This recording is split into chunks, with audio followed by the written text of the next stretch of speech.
Hello, everyone. Welcome back.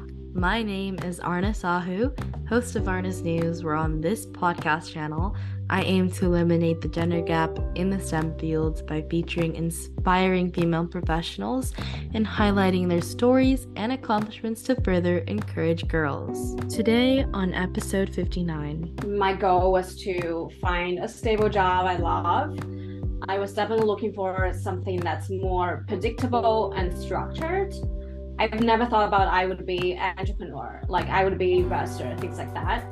But over the years, because all the influences from the podcast, from the books I read, I started to look for new opportunities. And that kind of opened up new avenues for creativity, problem solving, and have the opportunity to make bigger impact. And everything became really a learning opportunity for me rather than a setback. So I think that's really valuable.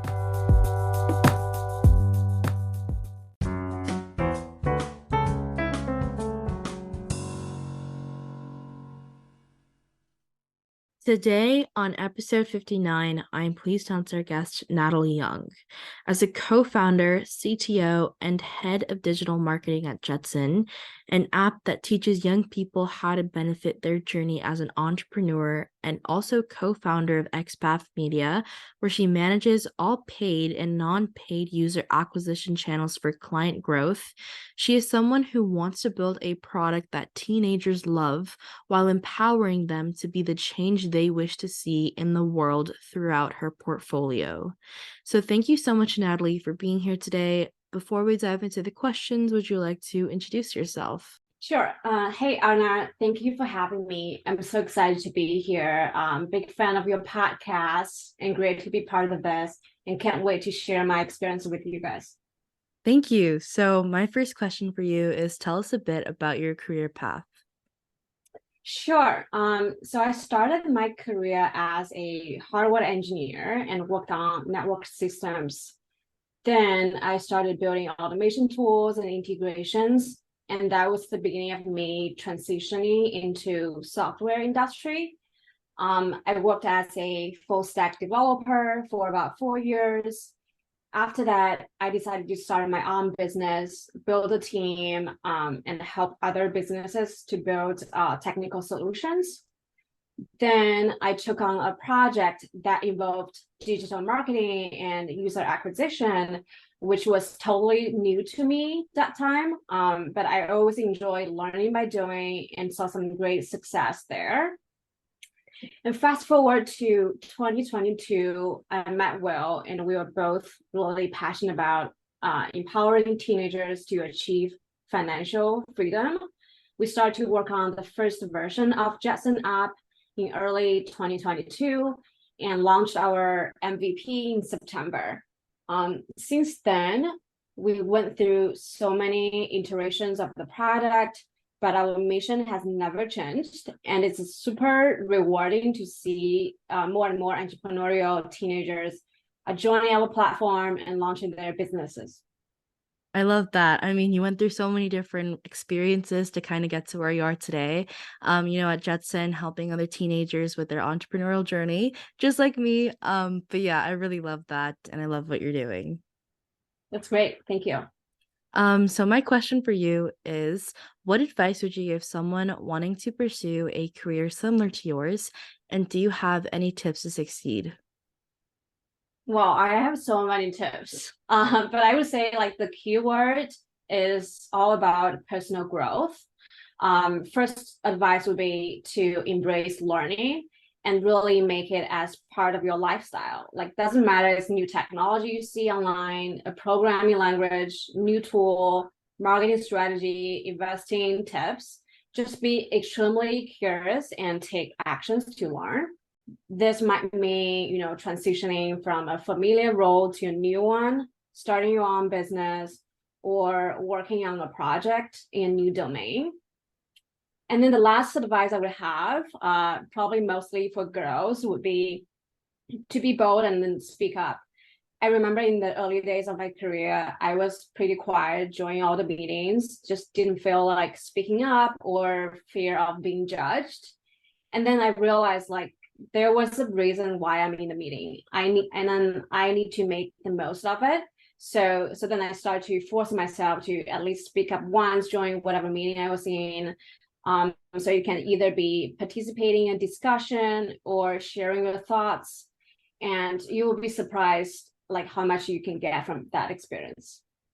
Yeah, I mean, I love that because a big thing that a lot of girls kind of face when other guys are there that they're really nervous to speak up. I mean, that's what I do kind of when I'm in like those Zoom meetings, but just know that you can be confident and be bold and ask those questions. Be the journalist you are. That's what I always say.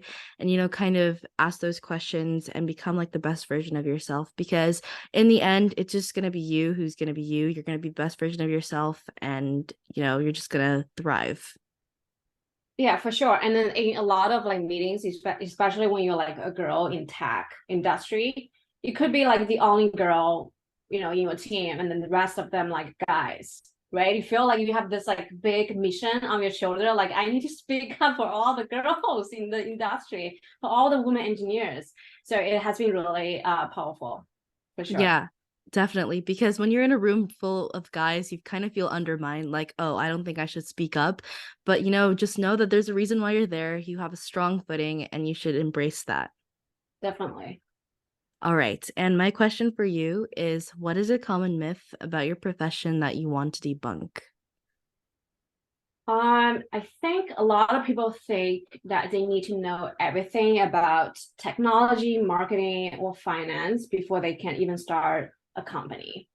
But in reality, it's just perfectly fine to not have all of the answers initially. A lot of parts of my journey involved learning things on the job. Like you don't have to be an expert in everything, but focus more on the learning, adapting, and building a strong mindset around problem solving is super important. Yeah, I mean, with like building a company or honestly just building an organization, there's so many things that you can learn on the fly, like how to delegate tasks, how to have a good team, and a lot of things that you will learn if you didn't already take that opportunity. So building things and doing things with other people is a really great learning opportunity. That's really good, but also that myth that you need to know a lot, you need to be a genius to have some type of thing to your name, or you have to be the best at what you do, learn everything, be a guru at technology and finance, in order to have something to your name. And that's just completely a lie. You can do it, and it's okay if it flops because at least you learn something, and that's much better than just not knowing. So yeah, that's a big myth. Yeah, and in general, the most like difficult thing is to put the first step forward. And once you get out of the door, you can figure out other things gradually. Yeah. And also, if you're worried that starting a big company or starting something might look bad on your resume, that's really not true because you can learn so much more than your peers if they hadn't started it, because that's what a lot of other companies value, that learning growth and learning opportunities that you would have learned from holding a new company. And that's a really great advantage to your sleeve. Yeah, for sure. And if you could step into my shoes or a younger self, what would you have asked yourself that I didn't?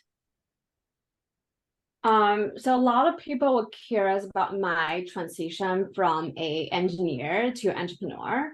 When I left my full-time job just like 5 years after college, a lot of people around me were questioning and thought it's a risky move. But in fact, I was really like moonlighting for 1 year, and I didn't really quit my job until I have generated like six-figure income from this company. So to me, it was a really clear path and gave me the confidence to scale from there. And just like what you mentioned earlier, having the experience is the most valuable thing you can ever have. Doesn't matter what you do. Yeah, definitely. Because a lot of people would think, like society kind of thinks that if you do something against its norms, it's kind of a bad idea. Because there's only that one in a million type of mindset, like Steve Jobs and Mark Zuckerberg, where they kind of drop out of the things they do in order to chase their dreams.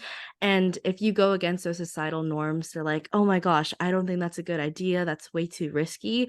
But, the experience that you can get from starting something is so much more valuable than just sticking to those norms. So if you have an idea or if you have a passion for something and it might go against what other people think is quote unquote true, then chances are you can succeed in what you want to do because as I'll state again, you're your own, true success metric. You're going to help yourself, and in the end you're just going to be the best version of yourself, not the best version of what society defines you to be.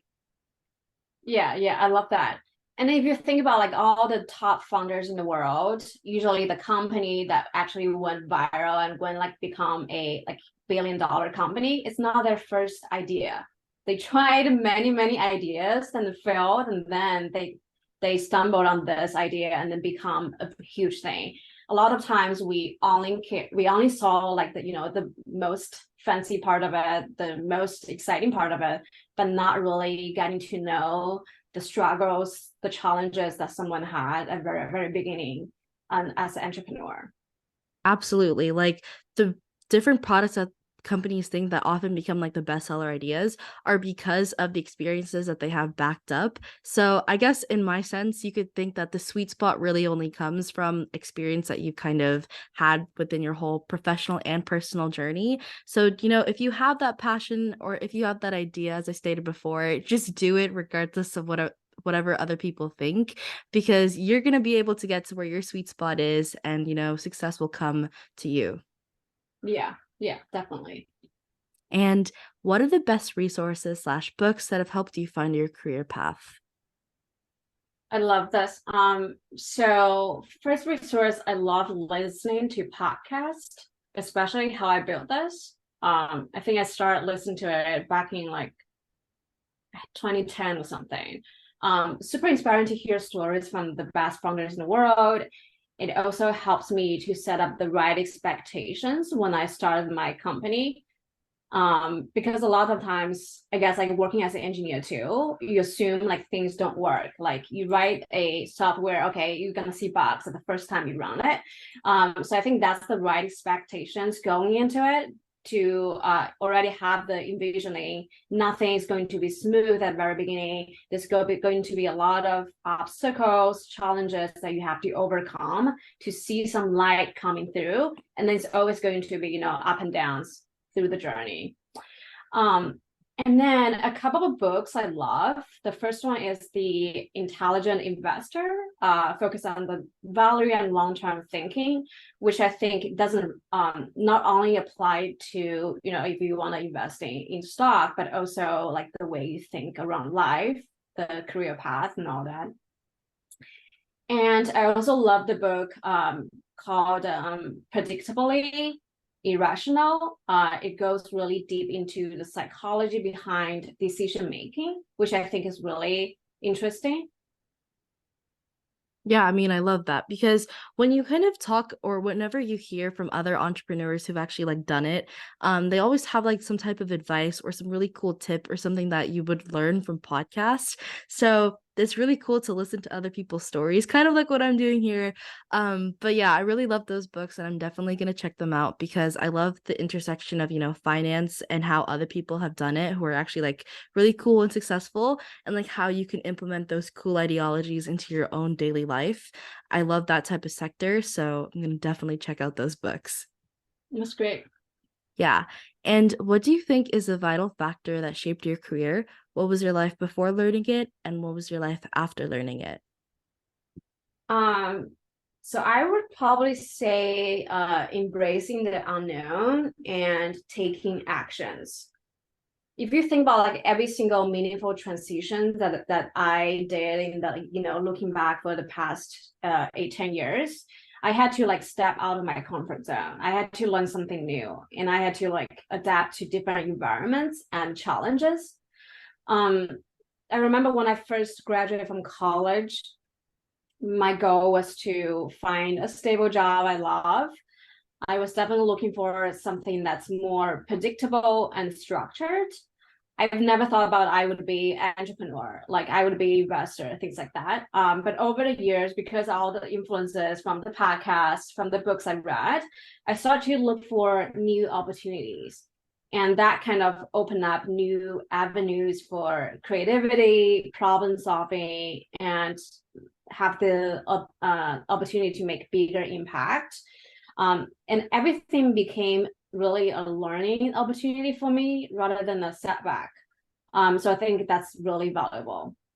Yeah, I mean, the harsh truth to a lot of people is that if you want to get to where you want to be, you're gonna have to get out of your like comfort zone, because the best learnings and the best things that you can do, regardless of wherever you are in your professional and personal journey, is the things that you wouldn't have done before, to get out of your comfort zone, to get out of your bubble, and also just to embrace the unknown. I mean, it might seem really risky at the time where you are today, like at the present, but in the future that might have been like the best like blessing you could have had. You could have navigated your whole career journey, you could have pivoted journeys, and that could have led to where you might be in the future and could give you a bunch of success. Yeah, I think this is something that you also touched on earlier. Just follow your passion and grab the opportunity in front of you, and then you will have bigger opportunities down the road. Yeah, it's kind of like I don't know what type of game it is, but once you like look at the surface of things, you choose like types of coins or something, and you pick a coin, and then based on whatever that is, you get something in like the rest of the game. I don't know what it is. I used to play it as a kid, but it's kind of like the same thing. You have to grab your opportunities because they're going to come to you if you embrace the unknown. And once you do that, there's going to be a whole other journey ahead of you with more opportunities based on that experience you had before. So if you were too nervous or too scared to kind of choose that original opportunity, then, your whole career journey is going to be much different than what it might have been, today. Yeah, like follow your passion and taking actions are really the key. So I love that. Absolutely. Yeah, like just taking action and following the unknown and embracing that is something that could be the harsh truth, but it's honestly going to help you so much. Yeah, for sure. And because we have some additional time, my question for you is, what's one thing you wish you had known when you began your career path? That's a great question. Let's see.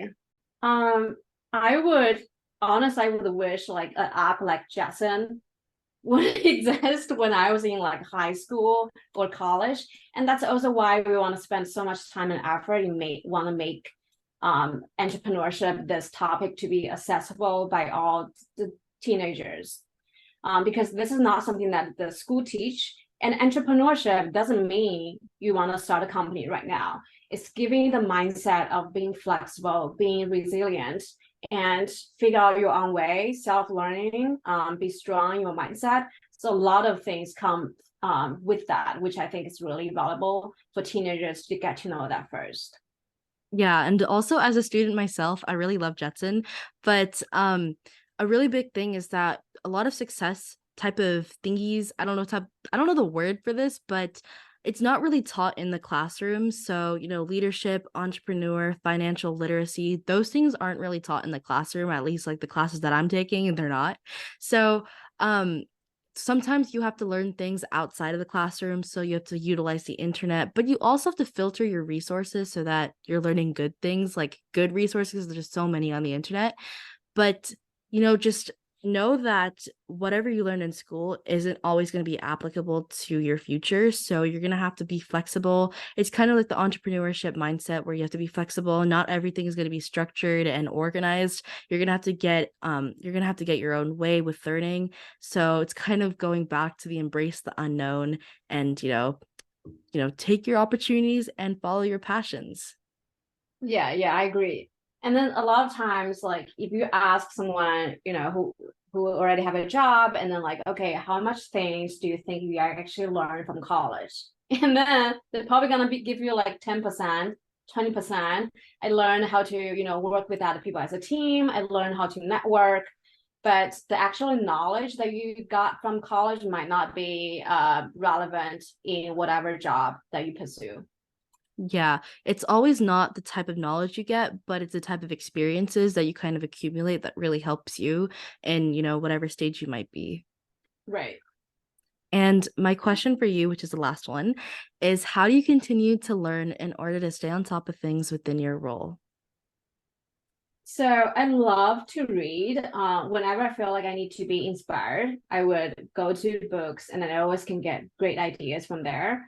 Podcasts is also something else that I got my knowledge from. And then now I've been using ChatGPT every single day and learned just so much from it. So it has been a great resource for sure. Yeah, I mean, a really good thing about ChatGPT is that you can learn everything. It's like Google, but on steroids. I love it so much. And it might be a bit of a problem as a student because you can't really be using it. But honestly, AI is a huge innovation and you should definitely try it out if you haven't already. Yeah, for sure. It's all depending on how you are going to use that. Yeah, true. The whole ethics AI, that's something I also really fancy. Yeah, for sure. And before we end off, do you have any last words to the audience? Um, I do want to encourage all the girls interested in engineering industry, just think out of the box, be really, you can be ambitious, like you can be the person who's leading the team. You can be anything or anyone you want to be. So the sky's really the limit for you. Absolutely. And this is kind of going back to our theme for the episode, which is, embrace the unknown and take on those challenges that might come your way. That's great. All right. Well, thank you so much, Natalie. I absolutely love chatting with you, and I hope you have the best rest of your day. Thank you, Anna. Great to be here.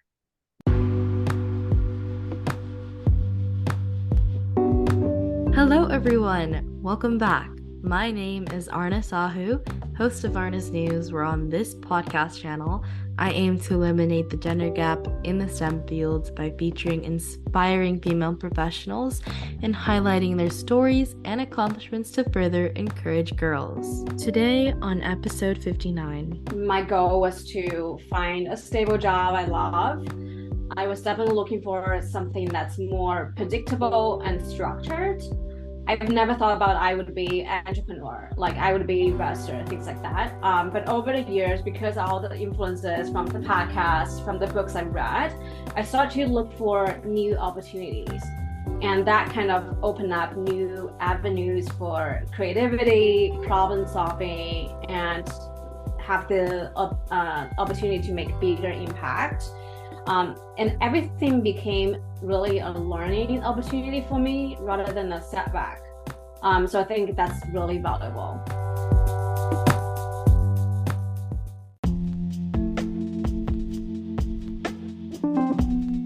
Thus, that concludes the episode for this week. If you want to know more about how I relate to these amazing topics, then stay tuned for upcoming episodes. A free way to support this show is by leaving it a 5-star rating and a review on the player you are listening to. Let me know what you enjoy about this podcast, as it's a chance to tell me what you love about the show, and it helps others discover it too. Once again, thank you for finding me, and I hope we stay in touch with each other. Zito, you're listening to Arna Sahu, the host of Arna's News. Toodles!